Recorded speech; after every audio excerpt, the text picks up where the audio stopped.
Action.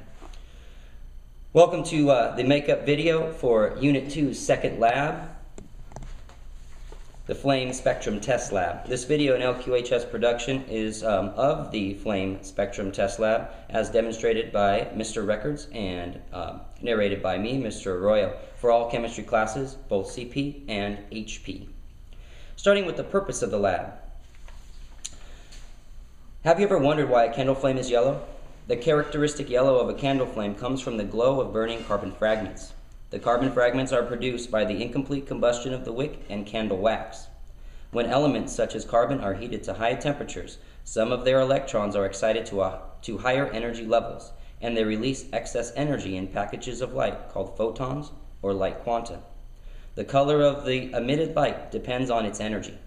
Blue light is more energetic than red light, for example. When heated, each element emits a characteristic pattern of light energies, which is useful in identification of the element.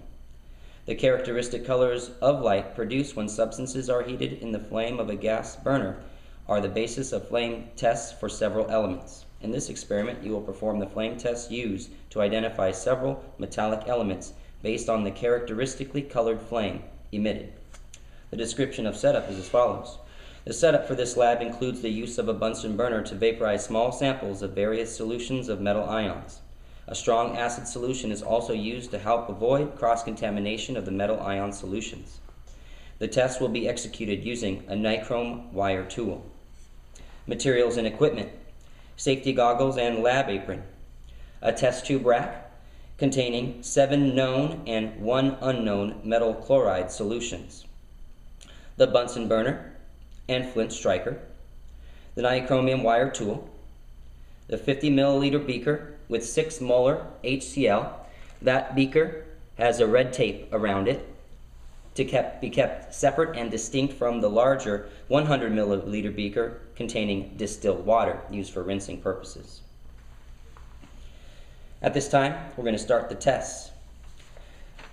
Paying attention to the data table on the opposite side, the metal solutions are going to be run from the top to the bottom.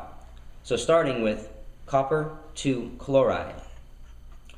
Please record the cation symbol and anion symbol as popped up on the video screen. All right, Mr. Records. Okay, so if you remember in part 1 we talked about the sterilization process. Before we do that though, we want to adjust this flame. Remember, we don't want a yellow flame, so we have to open that air intake valve until we have a violet flame with a greenish blue inner cone that comes to that nice fine point. Remember, the top of that point is the hottest part of the flame. So we're going to go through the sterilization procedure. Again, we're going to dip in acid, and then we're going to put that in the hottest part of the flame until it glows hot. There we go. Leave it there for just a few seconds, and then we'll take it out and we'll put it into the water. And then we're going to test our first known sample. This is the copper chloride sample. Copper chloride has kind of a bluish appearance. Some people say it looks like Windex. As long as you dip that wire in deep enough so that it gets a little film across the wire loop, kind of like as if you were going to blow bubbles with it. Don't blow bubbles with it, but it kind of the same thing. And then you put that in the top part of the inner cone here, and we're going to make our observations. So we're just looking for the initial burst of color. You notice it only lasts a second or two. Put it back in the water. We're going to do it one more time before we move on to our next sample.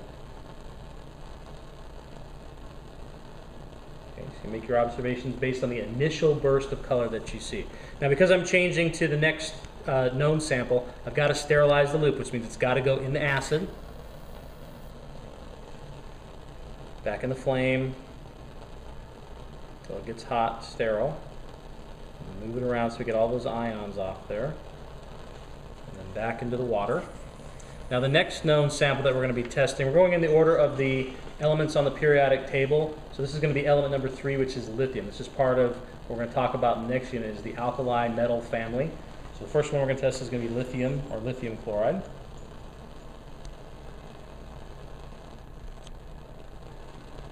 There's that initial burst of color.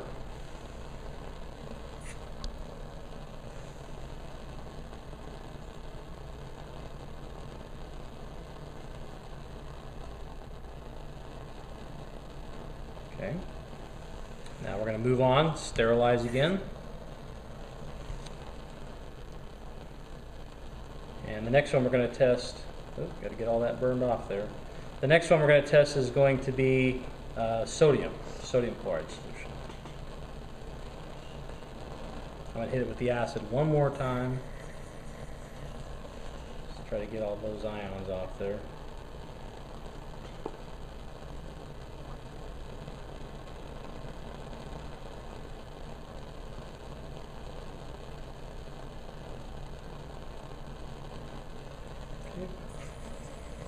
All right, so now we're going to test sodium. Again, 1 to 2 second burst here right at the beginning.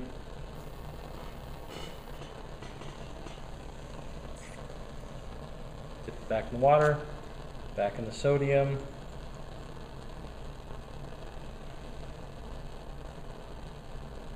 Okay. And again, you can always pause and rewind if you want to watch some of these again. So back to sterilize, because I'm going to switch samples. So acid. And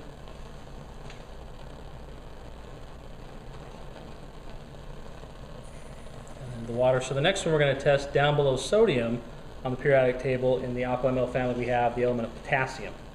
This is the potassium chloride solution. So we're going to dip in here and our initial burst of color. Okay. Gotta watch quick on that one. Went away pretty fast.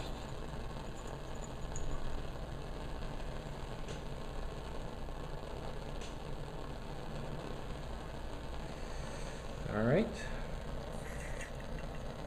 Now, going through the sterilization process again, we're going to shift over one family on the periodic table. We're going to go to the alkaline earth metals. Alkaline earth metals in the second column from the left-hand side of the periodic table.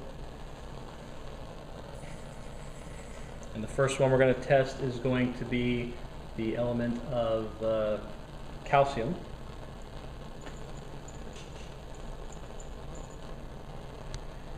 And our first burst of color.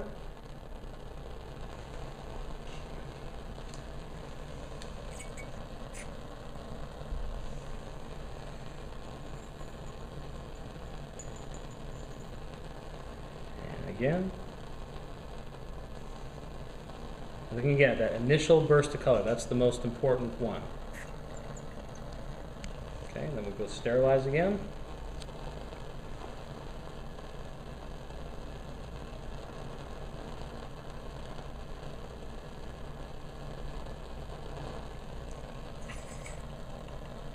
Okay, next one we're going to be testing is going to be the element of strontium. This is the strontium chloride solution.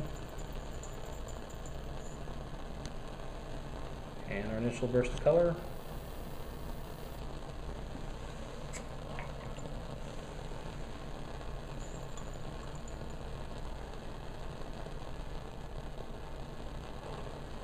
Okay.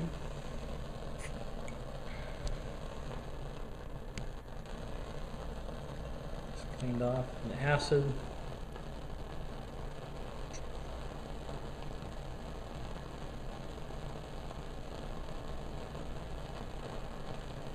Okay, and the last one we're going to test of our known samples is going to be barium. And our 1 to 2 second burst of color. There we go.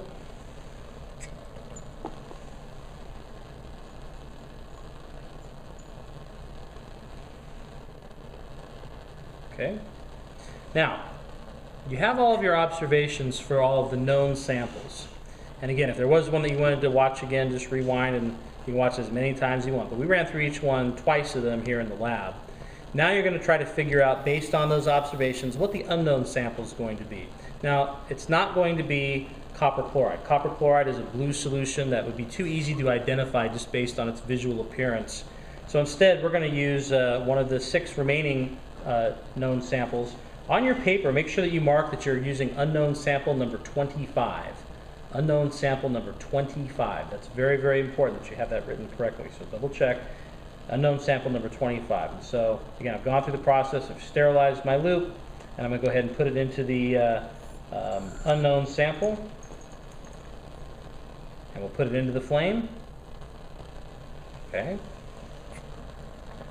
Now we'll run it one more time just so you can see it. Okay, so based on what you observe there, you should be able to make a prediction about what the unknown chemical substance is going to be. We're going to sterilize the loop one last time for next groups that may be using it. And you'll notice some of the other colors that pop in there. Some of the ions sometimes kind of cling around to the loop. That's why, again, we really focus on that first 1 to 2 second burst of color. That's where the ions from the correct sample are going to be the strongest and most intense. After that, you'll notice you do kind of get a little bit of a mix that starts to happen. Sterilizing helps with that as much as possible, but sometimes every now and then there's going to be a few ions left over. All right, and we'll go ahead and cool that off, and then once you're done, you'll go ahead and shut your gas burner off and finish up the questions and conclusion on your lab sheet, and that pretty much concludes the flame spectrum analysis test lab. So good luck.